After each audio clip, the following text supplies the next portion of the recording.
All right, good morning. So today we're going to continue our discussion on complementary slackness.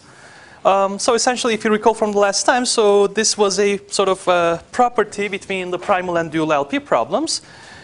In particular, so there's a connection between the sort of sign of the primal optimal solution and the corresponding dual constraint. And conversely, there's also a relationship between the sign of the dual optimal solution and the corresponding primal constraint. So in particular, we said that if a primal variable is positive, then the corresponding dual constraint should be satisfied with equality. And similarly, if a dual variable is positive at an optimal solution, then the corresponding primal constraint should be satisfied with equality. Today we're going to do one more example, example number 4. So let's consider the following example. I want to maximize x1 plus 3x2 subject to x1 plus x2 less than or equal to 6 and minus x1 plus 2x2 is less than or equal to 8 and x1 and x2 are both non-negative.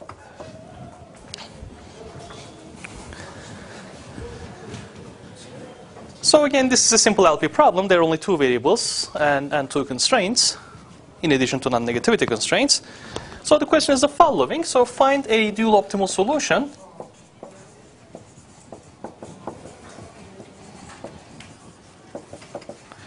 by solving the primal problem.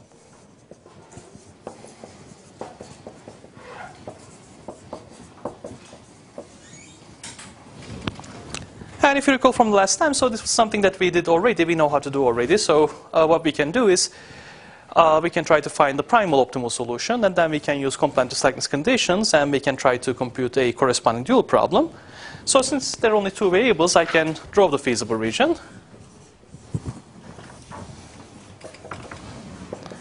So the first constraint looks like the following. It goes through 6 and 6. The origin is feasible, so this is the corresponding region. And for the second constraint, if x1 is 0, x2 is equal to 4, so which is somewhere over here. And then if x2 is 0, x1 is equal to minus 8, which is somewhere over here. So it goes through these 2 points.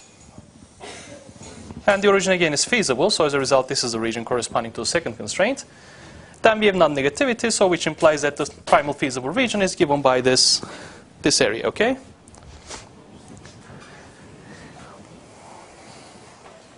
All right, so if you draw the isoprofit line, you're going to see that the optimal solution is given by the intersection of these two lines. And the corresponding coordinates are given by 4 over 3 and 14 over 3. So essentially, the optimal solution is given by the boundary of these two constraints. And if you solve for them simultaneously, these are the coordinates that you would get. And the corresponding optimal value is given by, well, if you just plug in these values into the objective function, so 4 over 3 plus 42 over 3 will give you 46 over 3, basically.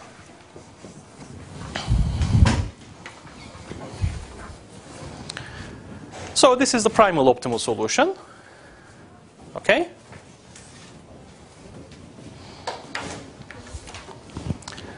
So what about the dual problem? Well, I have only two constraints, so I need two variables, W1 and W2. So what does the dual problem look like? Since the primal is a maximization problem, the dual will be a minimization problem. Exactly, so 6W1 plus 8W2. So this is my dual problem. All right, so what about the first constraint in the dual problem? So W1 minus W2. So we have W1, so we have maximization problem less than or equal to constraints and non-negative variables. So dual problem will be greater than or equal to constraints and non-negative variables. So greater than or equal to the cost coefficient of x1, which is equal to 1, right? What about the second constraint? So W1 plus 2W2 will be greater than or equal to 3. And finally, W1 and W2 are non-negative. So this is a dual problem, and the problem asks me to find an optimal solution for this problem, right? However, we need to make use of the primal optimal solution.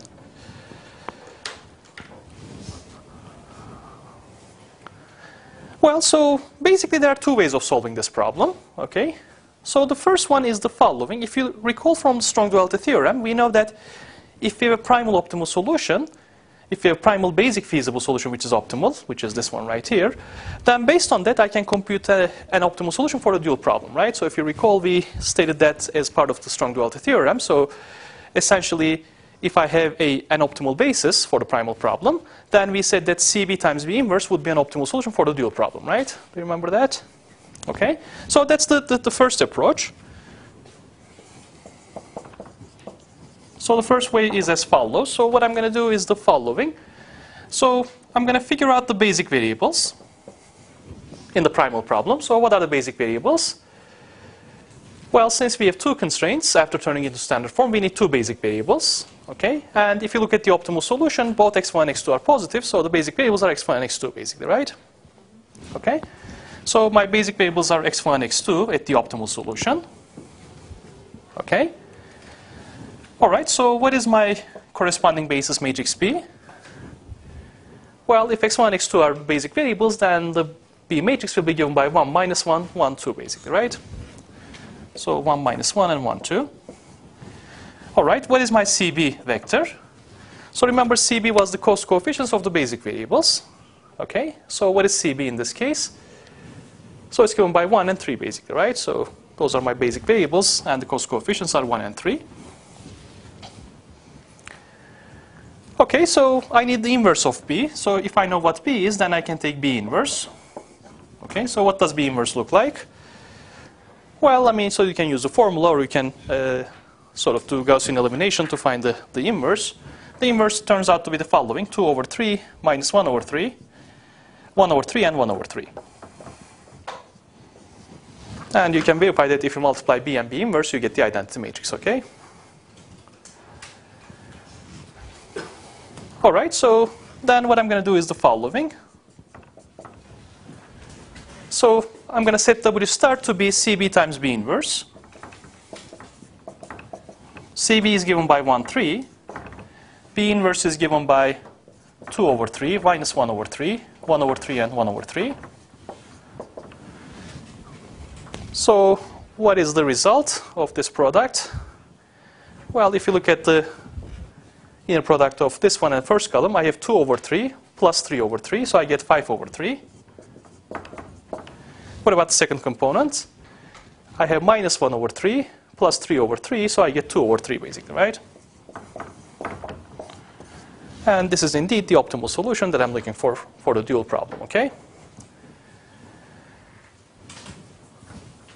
So you can verify that if you plug in 5 over 3 and 2 over 3, so the first constraint is satisfied because difference is equal to 1. The second constraint, I have 5 over 3 plus 4 over 3, which is equal to 3. Again, it's satisfied. W1 and W2 are non-negative. And if you look at the objective function value, so 6 times 5 over 3 is 30 over 3, plus 16 over 3 is 46 over 3, which is exactly the same as the optimal value, right? As it should. So this follows directly from strong duality theorem, basically. Okay, so we just made use of the fact that if I have an optimal basis for the primal problem, then I can immediately compute a dual solution for the dual problem, right? An optimal solution for the dual problem by using the fact that CB times B inverse is an optimal solution for the dual problem. Okay? So this is the first way of solving this problem. Any questions about this? Okay. What about the second way? Well, I can use CS conditions. The complementary slackness conditions. So I know an optimal solution for the primal problem. So suppose now that I still don't know an optimal solution for the dual problem. Okay. All right, so let me write down the corresponding complementary slackness conditions. So let me start with the dual variables and primal constraints. So W1 times the slack of the first primal constraint, which is 6 minus x1 minus x2, should be equal to 0, right? So this is the first CS condition. What about the second one? W2 times, now I'm going to look at the slack of the second constraint. So what is the slack of the second constraint? 8 plus x1 minus 2x2, right? So I'm looking at the difference between the left-hand side and right-hand side. Then I'll just do the same thing for the dual problem. So the corresponding primal variables are x1, x2. Okay. So x1 times w1 minus w2 minus 1, right? So again, this is the corresponding excess of the first dual constraint. And finally, x2 times w1 plus 2w2 minus 3 is equal to 0. Okay? So I'm going to try to use these conditions to construct a dual optimal solution. So let me start with the first condition. So w1 times 6 minus x1 minus x2. And I know what x1 and x2 are. x1 is equal to 4 over 3. So x1 star is equal to 4 over 3. And x2 star is equal to 14 over 3. So I'll just plug in these values into these equations, okay? So what do we get from the first one? Well, so 6 minus 4 over 3 minus 14 over 3 is actually equal to 0, okay? So as a result, the term in the parenthesis is equal to 0. So what is the information we get from here? So we get w1 times 0 is equal to 0, which implies that there's no information, basically, right? Okay, so we get no information from here. What about the second one? So just plug in again, x1 equals 4 over 3 and x2 equals 14 over 3. And I claim that this is also 0. Why is that? Because if you look at the optimal solution, it lies exactly on these two constraints, which means that there's no slack actually at the optimal solution, right? Okay. So as a result, the optimal solution satisfies both of the constraints with equality, basically, right? So as a result, left-hand side and right-hand side are the same. So which implies, again, that there's no information. Now, what about the third one? What's the information we get from here? Well, exactly. So now x1 is positive, right? So since x1 is positive, this term should be equal to 0 then. So this implies that w1 minus w2 is equal to 1. And what do we get from the second one? Again, x2 is positive at the optimal solution, which implies that this should be equality, or this should be equal to 0. So now we have two equations and two unknowns, basically. Okay, so what's the solution to this system? So it's not too hard to see that w1 is equal to 5 over 3 and w2 is equal to 2 over 3 is the unique solution to this system, right? Okay? Which is precisely the same as the solution that we found. Okay? Is that clear? So, any questions? All right, so let me just quickly draw the feasible region of the dual problem. I mean, the dual problem also has two variables. So we can graph the feasible region. Let me start with the first one. So w1 minus w2 equals 1. So this is my w1 and this is my w2. So if w1 is equal to 0, w2 should be equal to minus 1. So it goes through this point right here. And if w2 is 0, w1 is equal to 1. So it goes through this point. So as a result, this is the line corresponding to w1 minus w2 equals 1. Is the origin feasible for the first constraint? Is the origin feasible for the first dual constraint? No, if you plug in 0, 0, you get 0 greater than or equal to 1. So the origin is not feasible. So as a result, the correct side is the other side, right? The side that does not contain the origin. Let me look at the second one. So if w1 is 0, w2 is 3 over 2, so which is somewhere over here. And if w2 is 0, w1 is equal to 3, which is somewhere over here, I guess. So it has to go through these 2 points. So this is the line given by w1 plus 2 w2 equals 3. Is the origin feasible? No, once again, the origin is not feasible, so it's the other side of this line. Then we have non-negativity, so as a result, this is the feasible region of the dual problem, right? Okay. Now, if you just sort of write down the, or if you draw the isocost line, and if you look at the improving direction, again, you can see that this will be the optimal solution. So this is my W star, and indeed W star is given by 5 over 3 and 2 over 3. Okay, so all these 3 different ways actually confirm that this is the optimal solution, okay, for the dual problem.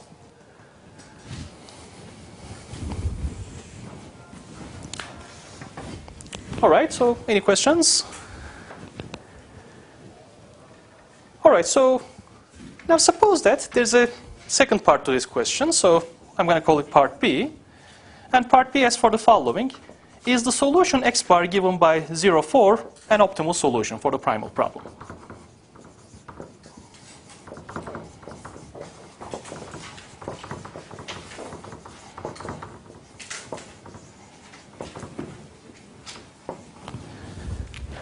Well, of course, I mean, if you look at the picture, 0, 4 corresponds to this basic solution, okay? And obviously, it's not an optimal solution, okay, for this problem. But what I want to do is I want to show this result using complementary slackness conditions, okay? I want to show that this solution cannot be optimal solution because there's no corresponding dual solution that satisfies the CS conditions along with this solution. So that's the sort of the path that I'm going to follow. All right, so what I'm going to do is I'm not going to rewrite these conditions because I'm going to use them again. So I'll just use the same conditions.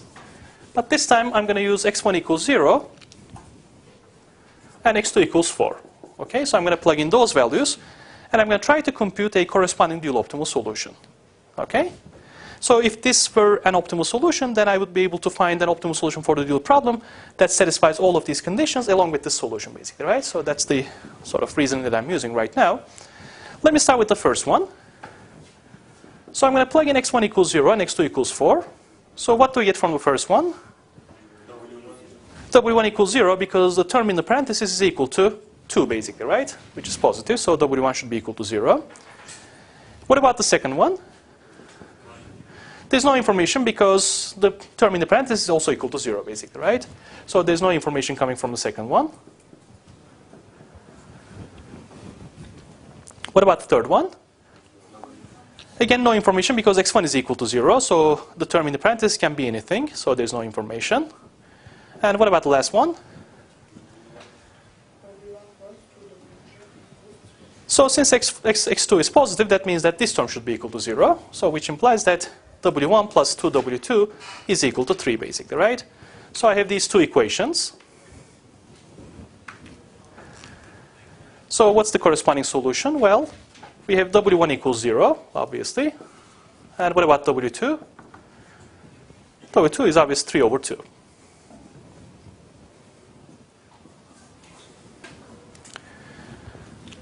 Well, so let's see what's going on. So we know that this is not an optimal solution, but yet I was able to find a solution to this system, right? Okay. So did we make a mistake?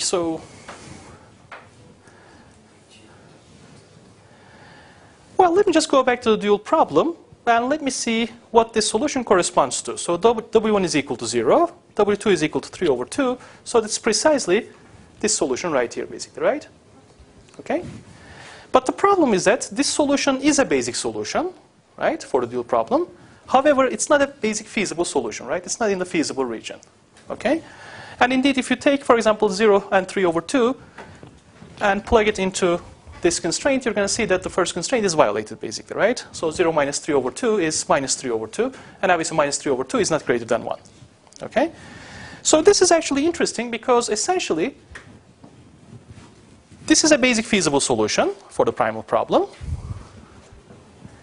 And the solution that satisfies CS conditions is still a basic solution, but not a feasible solution in the dual problem, okay? So which means that for every basic feasible solution in the primal problem, there's a corresponding basic solution for the dual problem, okay? However, we have a basic feasible solution for the primal problem and the corresponding feasible solution, basic feasible solution for the dual problem, if and only if both solutions are optimal, basically, okay? So that's the sort of nice interpretation of CS conditions. So essentially, this is my optimal solution, okay? Optimal basic feasible solution, and the corresponding feasible solution, basic solution, is given by this one in the dual problem, okay? However, if I look at a different basic feasible solution, such as this one right here, then I still get a basic solution which is not feasible for the dual problem, okay? So as a result, despite the fact that there is a solution to this system, this solution is not feasible for my dual problem, okay? So as a result, I conclude that this cannot be an optimal solution for my problem, okay? If this solution were feasible, then I would say that this is indeed an optimal solution for the primal problem as well. Does that make sense? So let me repeat the last part again. So essentially what I'm saying is the following. If you start with any basic feasible solution in the primal problem, and if you write down these conditions, and if you solve the corresponding equations for W1, W2, you will always get a basic solution for the dual problem. So that's always true. Okay? However, for example, for this solution, the corresponding basic solution is this one, which is not feasible for the dual problem. Okay? So as a result, then I conclude that this cannot be an optimal solution for the primal problem. On the other hand, if I start with an optimal solution of the dual of the primal problem, which is this one right here, then the corresponding point in the dual problem is this one right here, which is a basic solution and feasible at the same time. Okay? So as a result, there's a one-to-one correspondence between basic feasible solutions of this system and basic solutions of this problem. Okay? And whenever we have feasibility in both problems, we found the optimal solution. So that's important. Does it make sense? Is that clear? Go ahead.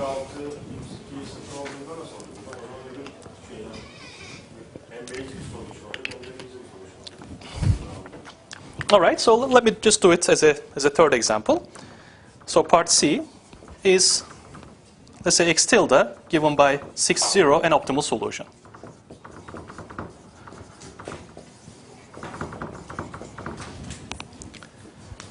Well, so now once again, let me try to compute the corresponding dual solution, okay, which satisfies this system. So of course, that's going to change now. So what's the information I get from the first one? So if you plug in x1 equals 6 and x2 equals 0, so what do we get from the first one? So what do we get from the first one? No information, good, okay. What about the second one? So we get W2 equals 0 because this term is different from 0. We get W2 equals 0, basically, right? Okay. All right, what about the third one?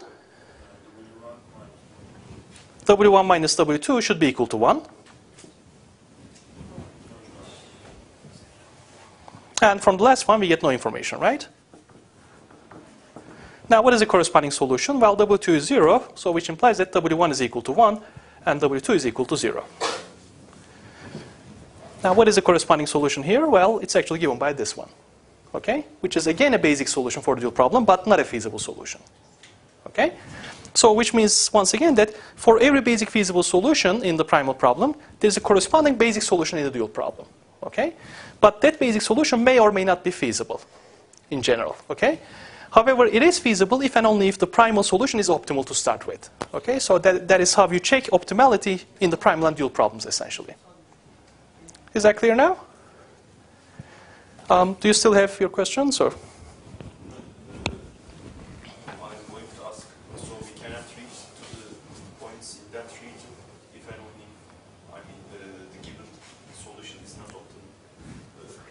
Well, let me put it this way. So, for every basic feasible solution in the primal problem, there's a corresponding basic solution in the dual problem, okay, that satisfies this system. So, the corresponding solution in dual is feasible if and only if the starting solution is optimal in the primal problem. So, that's the correspondence between the two, okay? So, only if I start with an optimal solution, then the corresponding solution to the system will be a feasible solution at the same time. Okay, so that's the right way of actually saying that. Okay? Yes? How can we achieve the point 3, 0 in U from the primal problem, which is not the optimal solution, but also in the feasible region? So that's a good question. The answer is you cannot. Okay? You cannot because, 3, 0 is a feasible solution. Okay?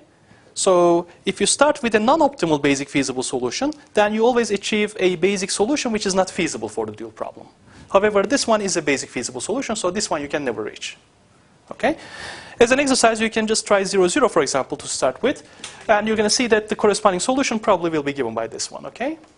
So if you just start with 0, 0, and if you solve this system, you're going to see that this is the corresponding basic solution in the dual problem. Okay?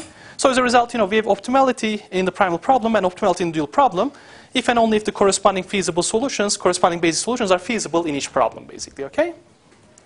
Is that clear? Other questions? Yes.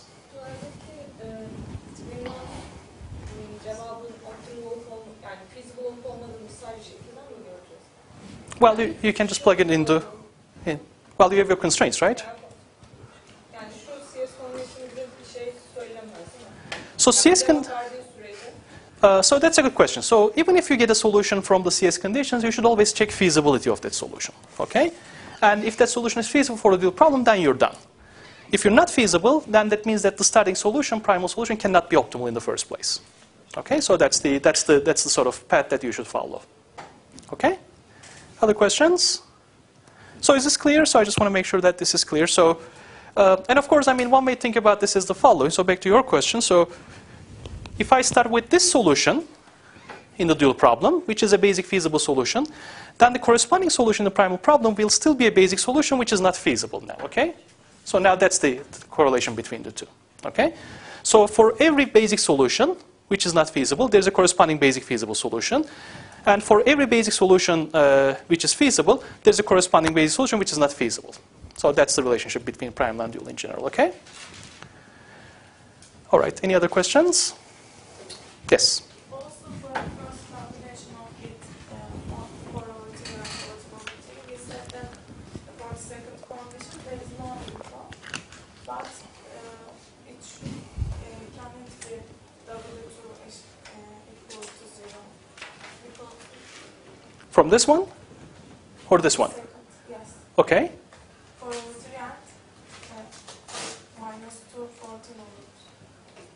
The parentheses should be 2. Okay. And W2 should be equal to 0. Okay. But from the first CS conditions. From the first CS conditions, for this solution, for 6, 0, so the... Over 3 and 14 over 3.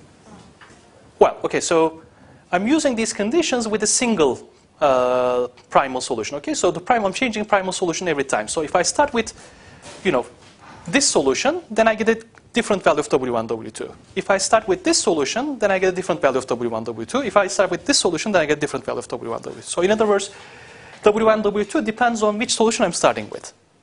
Okay? Yok hocam ben şey dedim. Şimdi biz orada hani yerine koyduk onları. Hani parantez içi hani 0 olduğu zaman tamam no info diyorduk ama burada parantez içi 0 olmuyor koyduğumuz zaman. Which one? 8 artı yani 24 bölü 3 eksi 28 bölü 3 24 bölü 3. Well, so once again, so here I'm using this solution. Okay? Is that clear now? Okay? All right, any other challenges? All right, so, well, this basically wraps up our discussion. So once again, I mean, this is one of the most important sort of results in linear programming. There's always a relationship between the primal optimal solutions and dual constraints, and conversely, there's always a solution between the dual variables and the primal constraints, okay, at optimal solution, okay? And this is the most general relationship. So for every basic feasible solution, there is corresponding a basic solution that solves the CS conditions, but this solution may or may not be feasible in general, okay? And it turns out that the corresponding solution is feasible if and only if the starting solution is optimal for the primal problem, okay? So this is how you would verify optimality between primal and dual problems, basically, okay? So please keep in mind that even if you can find a solution to CS conditions, that does not imply that, or that does not necessarily imply that it should be feasible. So you should always check feasibility for the dual problem as well. Okay? And of course, the easiest way of doing it is just take that solution and plug it into the constraints and see if everything is satisfied. Okay? All right, so next we're going to start one of the last topics in this course. This is known as the dual simplex method.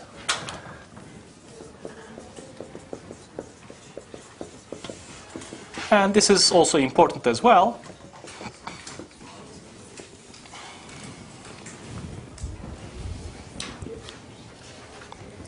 So I'm going to try to illustrate this on an example. So this is example number 1. So suppose that I want to maximize minus 2x1, minus 3x2, minus 4x3. And I have two constraints, x1 plus 2x2 plus x3 is greater than or equal to 3.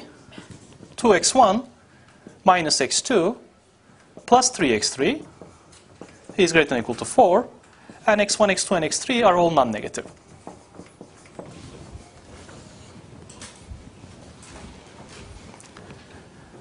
So in general, how would you solve this problem? By the simplex method, let's say. Well, first of all, you need to turn it into standard form. right? So we're going to subtract excess variables, let's say E1 and E2 from each constraint. Then we don't have a starting solution, so we're going to add auxiliary variables, right, for each of the two constraints. Then we can use either the big M method or two-phase method, right? So that would be the sort of strategy that we would follow. So today I'm going to sort of show you a different way of handling this problem. So first of all, let me look at the dual problem. So I have my W1, W2. So what does a dual problem look like? Well, it's going to be a minimization problem. So the objective function is given by 3W1 plus 4W2. What are the constraints? So the first one is given by W1 plus 2W2. Sorry?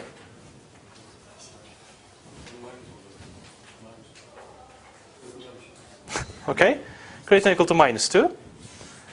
2W1 minus W2 is greater than or equal to minus 3. And finally, sorry, this should be less than, you're right.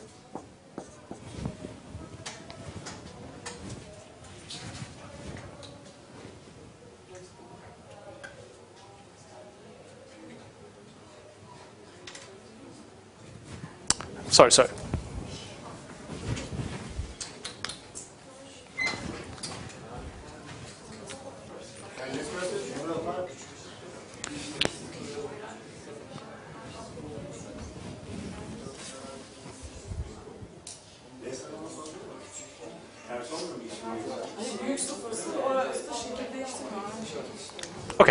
Okay, just hold on for a sec. So this was, let me just wait for now.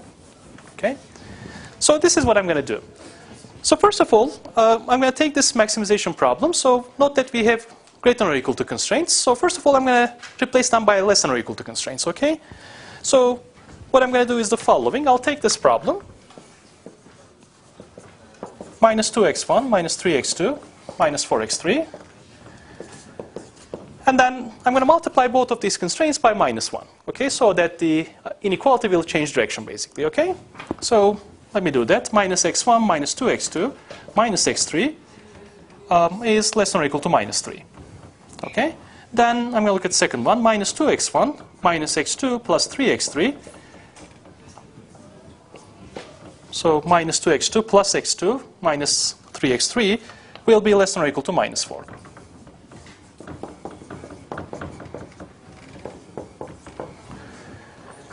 So this is my first step, okay?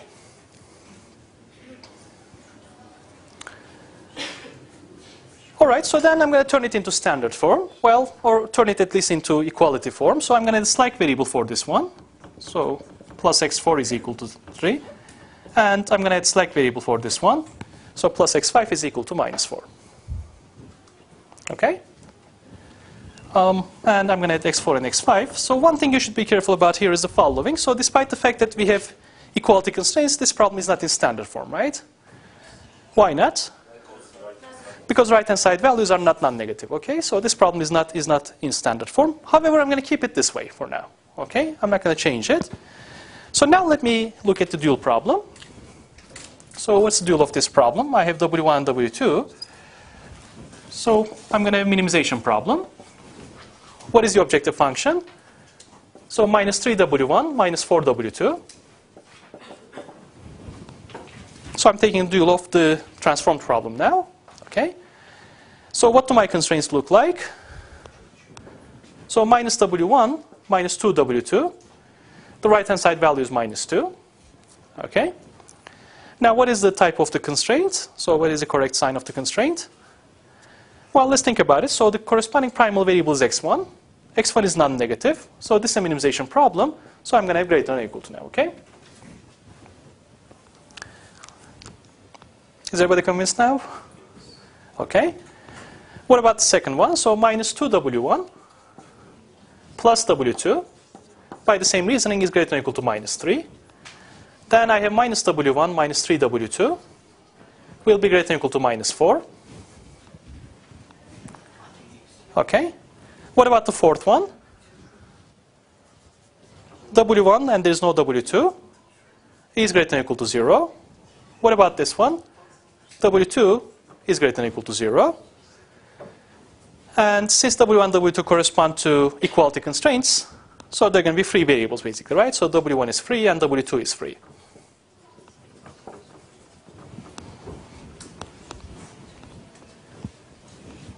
So is everybody okay with this? So this is my dual problem, okay? So now what I'm going to do is the following. So I'm going to do something strange. I'm going to do something that we haven't done before. I'm going to set up the simplex tableau directly by using this formulation.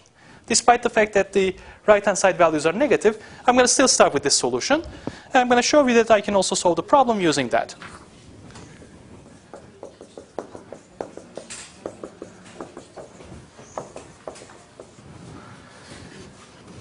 So what does rho 0 look like? I have 1, 2, 3, 4, 0, 0, and the right-hand side value is 0. W1, W2 free mi yoksa büyük eşit sıfır mı? Well, W1 greater than or equal to 0 comes from this column. W2 greater than or equal to 0 comes from this column, basically, okay? So W1 greater than or equal to 0 and W2 greater than or equal to 0 are basically constraints, actually, of the problem, okay? All right, so I have 0, minus 1, minus 2, minus 1, 1, 0, and the right-hand side value is minus 3. And I have 0, minus 2, 1, minus 3, 0, 1, and the right-hand side value is minus 4. Now, if you look at this tableau, so what are the corresponding basic variables? I have x4 here and x5 here, basically, right? The slack variables. But the problem is that the value of x4 is equal to minus 3 and the value of x5 is equal to minus 4, right? So which means that this is a basic solution but not a feasible solution for the primal problem, right? So once again, let me repeat that. So this solution is basic. So this is a basic solution for the primal problem. But this solution is not feasible.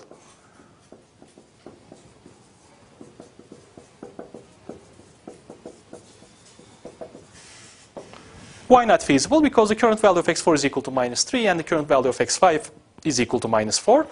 And in my formulation, both x4 and x5 should be non-negative, basically, right? Okay? So now you may be asking, well, what's the point of doing this?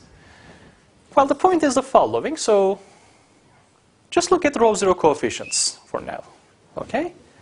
So rho 0 coefficients are given by 2, 3, 4, 0, and 0, basically, right?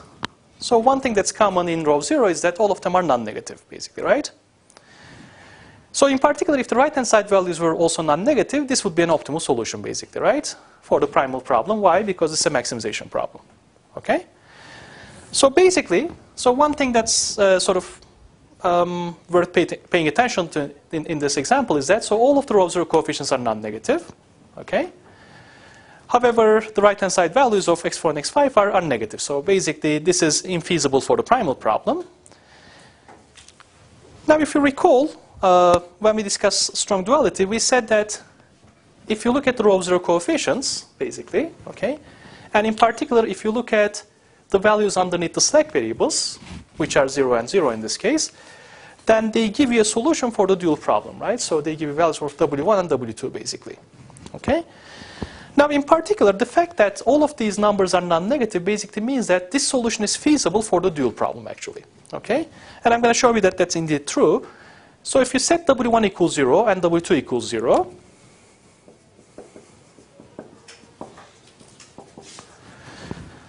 and let me just go back to my dual problem. So if you plug in 0, 0, so this becomes 0 greater than or equal to minus 2, which is true.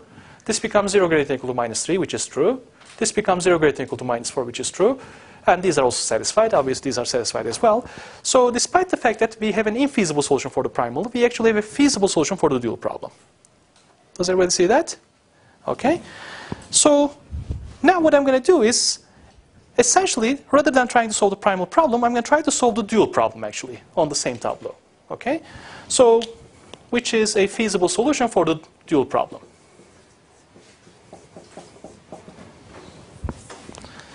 So once again, I mean, one thing that you should pay attention to here is the following. So I'm looking at the rho 0 coefficients of my slack variables. Okay? And remember, that gives me the values of my dual solutions, basically, at optimality. Okay? And the fact that all of the coefficients in row 0 are non-negative implies that this is actually a dual feasible solution for my problem. Okay? So now I'm going to start with a dual feasible solution, but a primal infeasible solution. Okay? So if you look at the previous correspondence, so now in the dual problem we have a starting feasible solution, but the corresponding solution, the primal problem, is infeasible to start with. Okay? So the question is, okay, so starting with the solution, how can I proceed?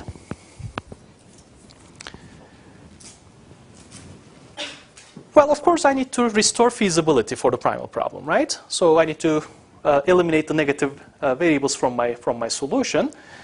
And what you do is the following. So in this case, there are two basic variables, which are x4 and x5. So you're going to look for the most negative variable, okay? The variable with the most negative value. Which one is that? So obviously x5 in this example, right? So think of x5 as the one that violates the feasibility by most, okay? By the most amount, basically. So as a result, I'm going to try to get rid of x5 in the basis, okay? I'm going to try to get rid of x5 in the basis. And in particular, so I'm going to do, again, a sort of normal pivot, as we used to do in the simplex method.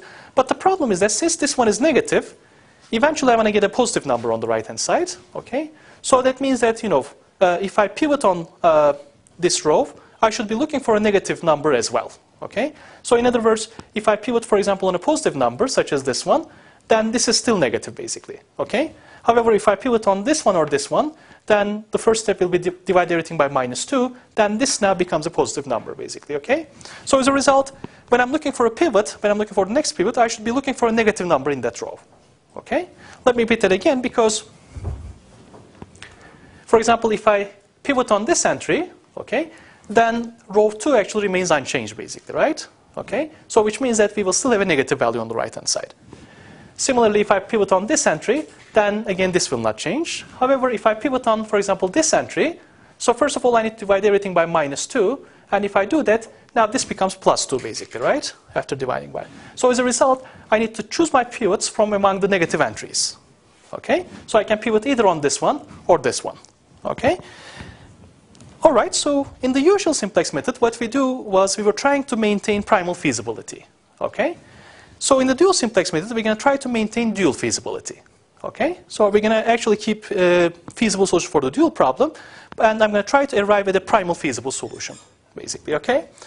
So this is the corresponding version of the minimum ratio test. Remember, in the usual simplex method, we do the ratio test between the right-hand side values and the numbers underneath the entering variable. Okay? So here we're going to use, we're going to apply the minimum ratio test between the row 0 coefficients and the entries underneath, and the entries in the sort of in row 2. So basically, one way of thinking about this is the following. So take this tableau, simplex tableau, turn it 90 degrees, okay, counterclockwise. So these become your row 0 coefficients, and these become your right-hand side values now. Okay? So in particular, think of this as we're trying to solve the dual problem, but we're still using the format of the primal problem, so to speak. Okay? In the dual problem, there are only 2 variables, okay, and 5 constraints. So these are my variables W1, W2, and these are my 5 constraints, basically, okay, in the dual problem. So here's how the minimum ratio test works. So I'm going to look for negative entries, and we have 2 of them here, okay? And I'm going to look at the ratio of row 0 coefficients to this entry, okay? However, I'm going to take the absolute value as well, so I'm going to look at 2 divided by -2, which is equal to 1. This one is not eligible for minimum ratio test. This one is not eligible. This one is not eligible. For this one, I'm going to have 4 divided by the absolute value of -3, which is 4/3. So I have my 2 ratios now, okay? And just like we did in the primal simplex, we're going to look for the smallest ratio. And the smallest ratio obviously is given by this entry right here, okay? So this determines my next pivot. So now I'm going to pivot on this entry.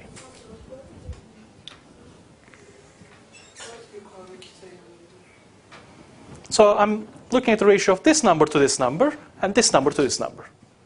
Okay? So in the usual simplex method, we look at the ratio of right-hand side to the entries. So here we look at the ratio of the row 0 entries to row 0 coefficients to the corresponding entries. And one difference is that we also take the absolute value. Okay? So now I'm going to pivot on this entry, and let's see what we have. So first of all, I'm going to divide everything by -2. Okay? And if I do that,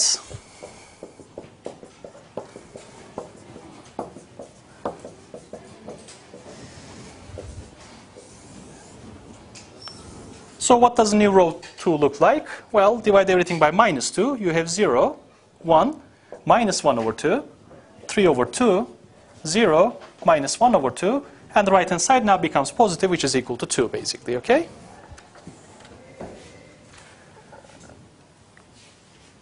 All right. Then I'll just zero out these terms, basically, this one and this one. And if you do that, you have the following: 0, 0, -5 over 2, 1 over 2, 1, -1 over 2, and the right-hand side value is -1.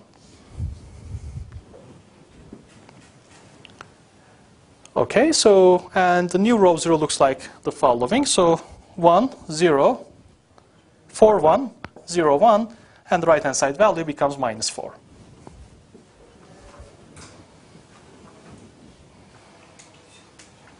All right, so what are our basic variables now for the new solution? So what's the basic variable for row 1? So it's still x4, we haven't changed that. What about row 2? So now x1 becomes a new basic variable, basically, okay? So let's make some observations here. Here we had 2 negative variables. Here we have only 1 negative variable, right? So we made some progress towards feasibility for the primal problem. Here all the row 0 coefficients were non-negative. Here all 0 coefficients are still non-negative. So which means that, again, if I look at the values underneath x4 and x5, this is my W1, this is my new W2. Okay? So now the corresponding dual solution is given by 0 and 1. And if you plug in 0 and 1, you're going to see that, again, all the constraints are satisfied. Okay? So this was the starting dual feasible solution. This is the new dual feasible solution now. Okay? Now there's one problem though. So the right-hand side value was 0 to start with, and now we went down to -4. Okay? And remember, the primal problem is a maximization problem, right? So we wanted to increase the objective function value, but we actually made it worse. Okay? So what's going on here? So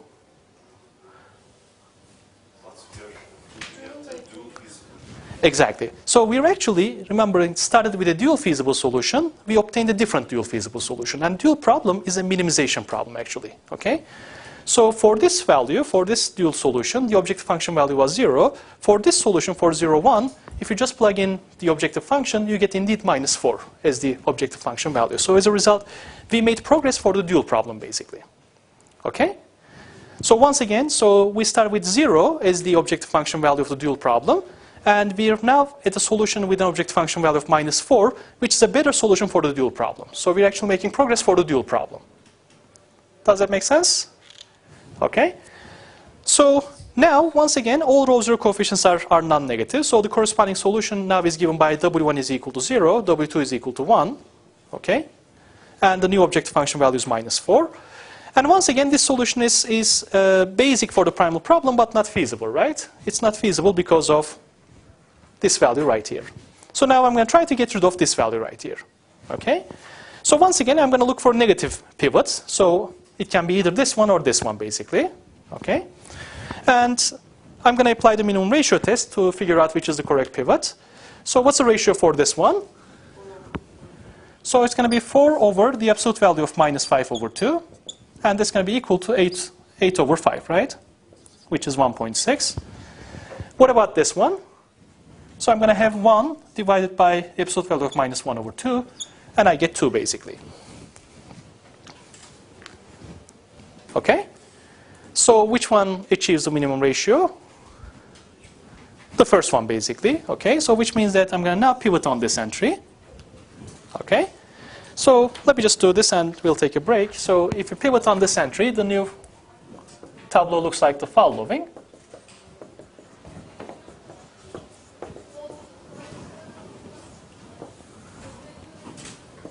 All right, so what's the first step? I'm going to divide everything by -5 over 2. And if you do that, you have 0, 0, 1, -1 over 5, -2 over 5, 1 over 5, and the right-hand side value is 2 over 5. Then I'm going to zero out this entry and this entry. Okay? And if you do that, you have 0, 1, 0, 7 over 5, minus 1 over 5, minus 2 over 5, and 11 over 5. And finally, you need to zero out this entry as well. Okay? And if you do that, you end up with 1, 0, 0, 9 over 5, 8 over 5, 1 over 5, and you get minus 28 over 5.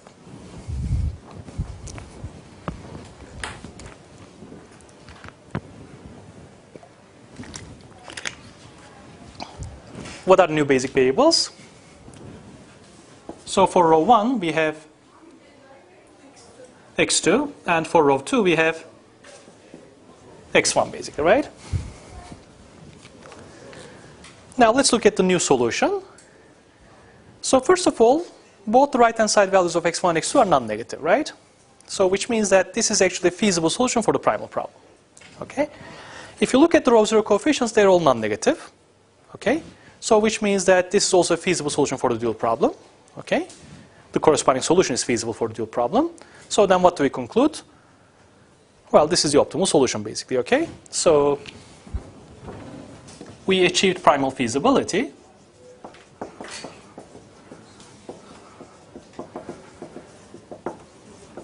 So the corresponding dual solution is already feasible.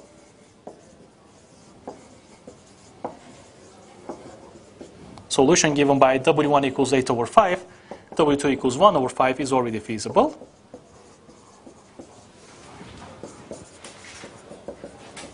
So this implies that this is the optimal solution.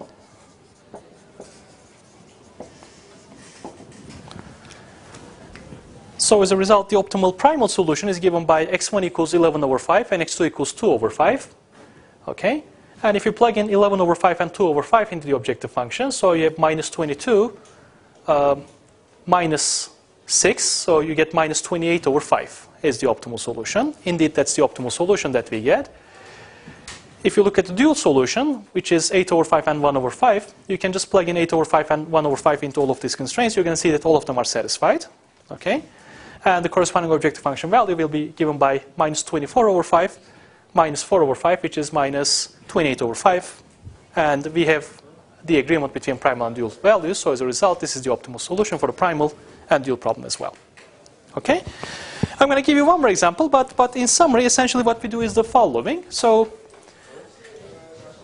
in the usual simplex, we keep always this non-negative. In the dual simplex, we keep these values non-negative. Okay?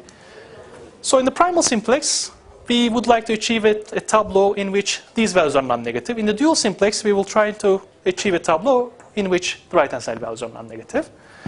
And essentially what we're doing is, I mean, if you're confused with this, so think of this as following. We're actually solving the dual problem using the primal simplex tableau. Okay? So that's actually what we're trying to do. So think of these as the row 0 coefficients, basically, for the dual problem. And at this point, all row 0 coefficients for the dual problem are non-negative, so we stop. Okay? And think of these values as the right-hand side values in the dual problem. They're all non-negative. They're all non-negative. They're all non-negative. So we always keep this non-negative, basically. Okay? So which means that we're actually sort of keeping always feasibility for the dual problem, but we're working towards primal feasibility. Okay? And at the final solution, we achieve primal feasibility. We also already have dual feasibility. So as a result, we have a complementary solution for the primal and dual problems. So this should be optimal for both problems. Yes?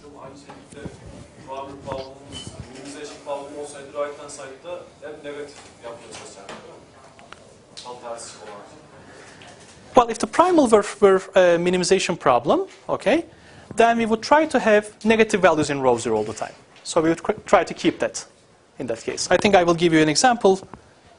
Well, I'll give you a different example. But essentially, remember, for a maximization problem, you stop when all the row 0 coefficients are non-negative, right? For a minimization problem, you stop when all the row 0 coefficients are non-positive. So as a result, if it were a minimization problem, then you would always try to have non-positive values in row 0. Well, the right-hand side should always be non-negative, right, by feasibility. That never changes. Okay? So let's take a break. We'll continue.